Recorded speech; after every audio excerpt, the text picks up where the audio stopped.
खबर एटा जनपद से है, जहां समाजवादी पार्टी के राज्यसभा सांसद रामजी लाल सुमन आज एटा के आगरा रोड स्थित सपा नेता मंजीत यादव के आवास पर पहुंचे, जहां उन्होंने प्रेस वार्ता कर जमकर बरसे।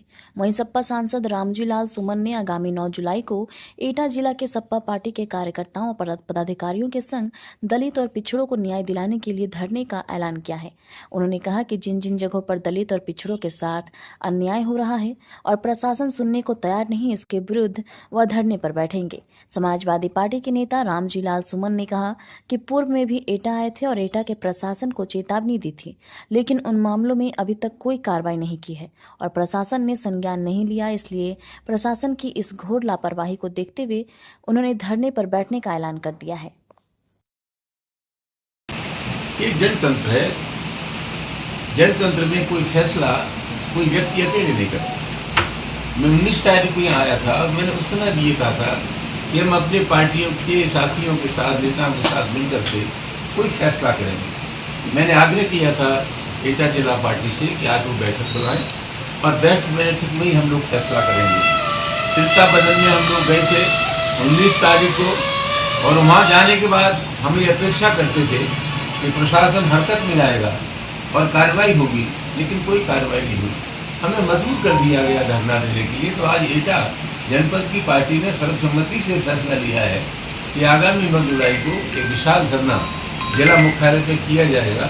सिरसा बदल से उन सब गाँव में जहाँ सामाजिक तनाव है, जहाँ दलितों पर अत्याचार हो रहे और अत्याचार किसी भी श्रेणी को, उन सब के खिलाफ एक विशाल धरना हम 9 जुलाई को एटा जनपद में करेंगे। कल्याण सिंह जी की मूर्ति भी तोड़ी गई थी जयसर में, तो उसको लेकर भी आप क्या कहेंगे? मुझे नहीं मालूम, मैं किसी का बचाव नहीं करना चाहता, लेकिन मेरे संज्ञान में यह है कि कल्याण सिंह जी की मूर्ति तोड़ने वाले उनके सुजाति बंधु थे, जबकि आरोप और तरह का लग रहा था। उसकी जांच हुई और मुझे खुशी है कहने में कि सत्यता सामने आ गई है और जिन लोगों को इंगित किया जा रहा था वो उस गुनाह में शामिल नहीं। दूसरा, इटावा में जो घटना हुई है, देखा जा रहा है यादव वर्सेस जो है ब्राह्मण की जो चल रही है, इस चीज़ को आप किस तरीके से देखते हैं? कोई ब्राह्मण और यादव वर्सेस नहीं, ये एक पागलपन है। वो लोग हैं जो मनुष्य में विश्वास रखते हैं या ठेका है किसी के पास अगर इल्म है, हुनर है, योग्यता है, क्षमता है, वो भागवत पढ़ना जानता है, वो धर्म ग्रंथों के बारे में उसकी जानकारी है, उसकी जाति कोई हो,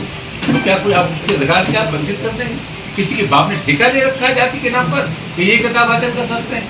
ये विशुद्ध रूप से गुण दोष का मामला है, जाति का मामला नहीं है। मैं स्वागत करना चाहूँगा उन सभी लोगों का जिन्होंने धर्म ग्रंथों को पढ़ाए और आज कथा वाचन का काम कर रहे हैं। नहीं, आरोप उन पर ये है कि उन्होंने पहचान छुपा करके अपने आप को शास्त्रीय ब्राह्मण बता करके व्यास मंच पर बैठ के आरोप ये लगाया उनको, इसलिए करके ज्यादा विवाद हो गया। उन्होंने पहचान छिपा ली, फिर पता चल गया कि ये यादव है। आपको किसने अधिकार दे दिया उनको पीटने का? उन्होंने अगर पहचान भी छिपा ली और कथा वाचन का काम कर रहे हैं, आपने इसलिए तो उन्हें मारा कि वो यादव है। क्या गुनाह हो गया? कोई वाल्मीकि है, कोई दलित है और वो विद्वान है, किसी ब्राह्मण से ज्यादा विद्वान है अगर वो, तो आपसे कैसे रोक लेंगे? ये विशुद्ध रूप से गुणदोष का मामला है। ये मनुस्मृति को मानने वाले लोग हैं। मैं स्वागत करूंगा उन सब लोगों का जो कमजोर वर्गों के लोग हैं, पिछड़े हैं, दलित हैं, जो कथा वाचन का कार्य कर रहे हैं। प्रशासन ने तो कार्रवाई कर दी थी, उसके बाद वो पुलिस पर पथराव किया गया था। ये सब जांच का विषय है। कुछ लोग नादान हैं।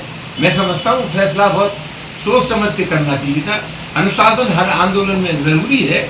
क्या हुआ क्या नहीं हुआ जांच का विषय है। इसके बाद ही सार्थक रूप से समाजवादी पार्टी कुछ कह पाए। अच्छा, आपको लगता है 2017 ये एक तरीके जाति की ध्रुवीकरण का एक जो राजनीति होने लगी है कि भाई वो ब्राह्मण एक वो हो गए और बांटा जा रहा है? ऐसा है, राजनीति जाति और धर्म पर नहीं होती। राजनीति के मुद्दे होते हैं भूख, प्यास, बेबसी, लाचारी, गरीबी, गुर्बत।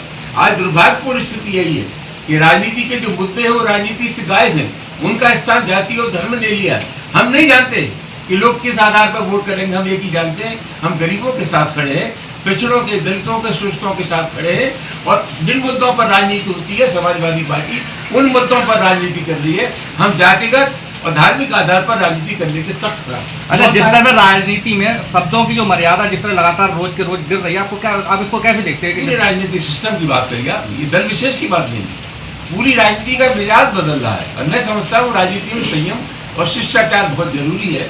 सभी लोगों को इसका ख्याल रखना चाहिए। इसमें कोई एक व्यक्ति अब बात नहीं है। मेमोरियल दिल्ली इंटरनेशनल स्कूल के बारे में और लोग बात क्यों नहीं कर रहे हैं? अब टाइम है ये जानने का कि हम कैसे सपनों को शेप कर रहे हैं और एम्पावर्ड फ्यूचर्स बना रहे हैं। एक ब्राइटर फ्यूचर की नींव आज से रखी जाती है। Rahul memorial Delhi international school में हम सिर्फ एजुकेशन नहीं देते, हम सपनों को शेप करते हैं। इमेजिन करो हमारे स्मार्ट क्लासरूम्स में कदम रखना, जहां टेक्नोलॉजी मिलती है क्यूरियोसिटी से और हर लेसन एक एडवेंचर होता है। खुद को देखो हमारी मॉडर्न लाइब्रेरी में, जो ज्ञान का खजाना है जिसे डिस्कवर किया जाना बाकी है।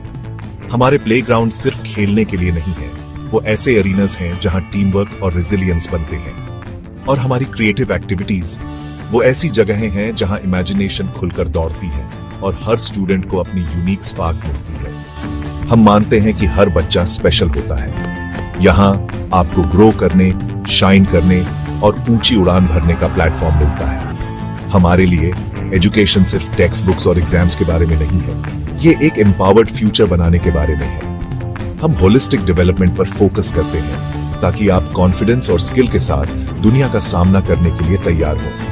हमें ज्वाइन करें Rahul memorial Delhi international school में, जहां लर्निंग सिर्फ मार्क्स के बारे में नहीं, बल्कि एक ब्राइटर एम्पावर्ड फ्यूचर की ओर एक मीनिंगफुल जर्नी है। क्योंकि यहाँ आपके सपनों की फाउंडेशन आज से शुरू होती है।